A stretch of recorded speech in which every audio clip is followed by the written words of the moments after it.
बिस्मिल्लाहिर्रहमानिर्रहीम। किसान भाइयों अस्सलाम वालेकुम। किसान भाइयों, आज मेरी वीडियो का मौजू है आलू का सफ़र। आलू किस ख़ानदान से है? लातीनी अमेरिका में इसको किस नाम से पुकारा जाता है? स्पेन में इसको किस नाम से पुकारते हैं? और अंग्रेज़ी में इसको किस नाम से पुकारा जाता है? भारत और पाकिस्तान में इसको किस नाम से पुकारते हैं? आलू का आबाई वतन कौन सा है? आलू किस सन में दरियाफ्त हुआ? आलू की कितनी किस्म है? किसान भाइयों, आलू के बारे में और भी बहुत कुछ इस वीडियो में आपको बताऊंगा।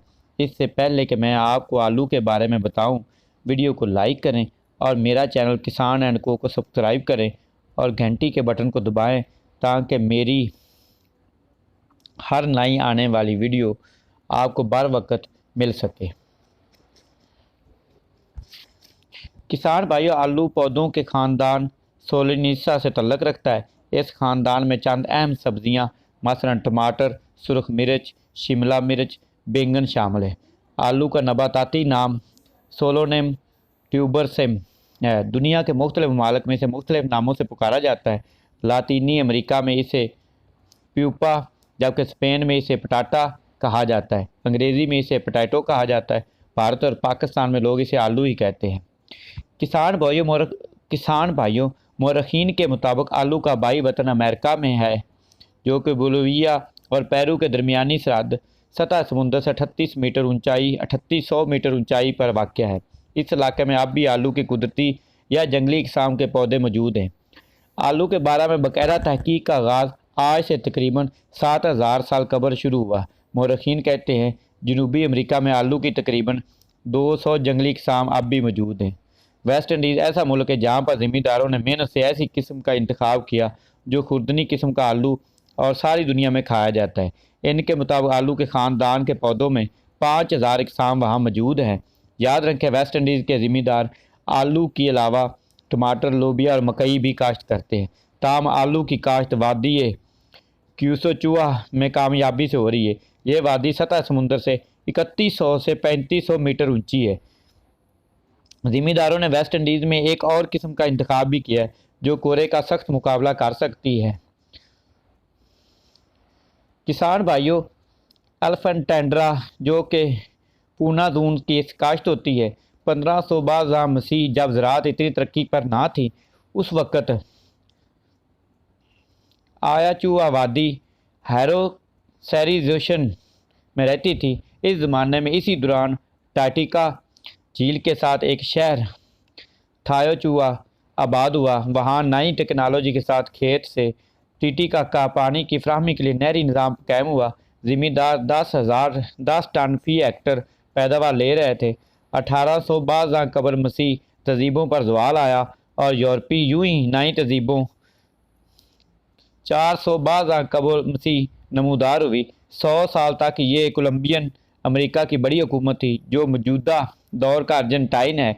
कोलंबिया तक का इलाका इनके के दौर में मकई की जदीद तरीक़ों से उगाया गया, लेकिन इनकी बादशाहत में आलू की खुराक की तहफ़्फ़ुज़ में ख़ास मुकाम हासिल था। किसान भाइयों, आलू की मसनूआत में चूनों का जिक्र आता है, जो खुराक का एक अहम जुज़ आलू से ही तैयार होता है। ये सरकारी अफसरों, फ़ौजियों और मज़दूरों को हंगामी खुराक के तौर पर फराहम किया जाता है। 1532 में स्पेन ने हमला किया और पुरानी तहज़ीब का खात्मा हुआ, लेकिन फिर भी आलू ही खुराक थी।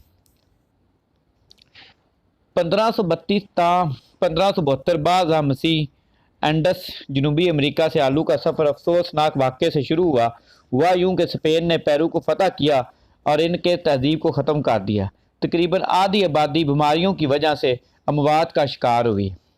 फतह सोने की तलाश में निकले थे, लेकिन सोना तो हासिल ना हुआ, अलबत्ता आलू का ख़जाना साथ ले गए। यूरोप में आलू की काश्त 1565 बाद मसीह स्पेन कैनरी जजीरों पर शुरू हुई। यूरोप में स्पेन से पापा रूम को आलू की ट्यूबर भेजे गए।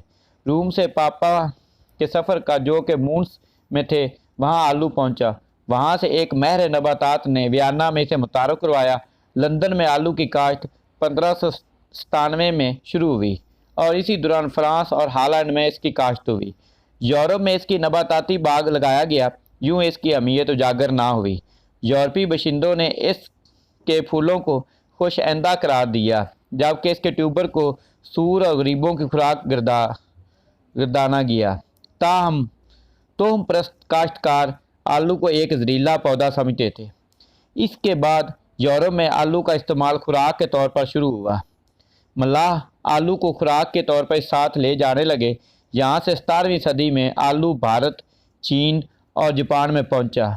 फिर आलू को आयरलैंड में सराहा गया और वहाँ की आबो हवा, मौजू ज़मीन इसके लिए मुफीद साबित हुई और आयरलैंड वाले इसको आयरिश पोटैटो के तौर पर मुतारफ़ करवाने लगे।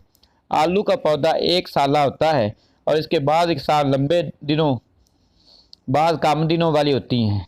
किसान भाइयों, लेकिन इन इकसाम को 1770 के कहत की वजह से काफ़ी नुकसान हुआ। यूँ आलू ने एक बार फिर खुराक की फसल के तौर पर अपना मुकाम बनाया। आलू की फसल को एक इंश्योरेंस फसल के तौर पर काश्त किया जाए, क्योंकि अगर खुर्दनी अजनास नाकाम हों तो आलू इसको सहारा दे। जबकि इसी दौरान फ्रांसीसी साइंसदान ने आलू को खुराक की फसल करार देने में कामयाबी हासिल की। आलू को इसी दौरान अमेरिकी सदर थॉमस जेफरसन ने वाइट हाउस में मेहमानों को पेश करने को हुक्म दिया।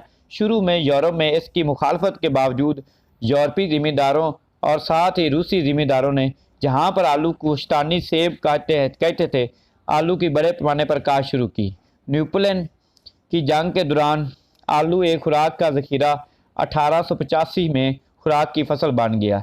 इसी दौरान सनती इनकलाब से आबादी शहरों की तरफ मुंतकिल होना शुरू हुई। यूँ आलू ही ऐसी फसल थी जिसे एक ताकतवर खुराक बना दिया। 19वीं सदी में इसके खेत बहुत ज़्यादा होगी, इसकी खपत बहुत ज़्यादा होगी और इसके इस्तेमाल से बहुत सी बीमारियां जिनमें सुकरी, चीचक वगैरह भी चीचक में कमी वाक़या होने लगी।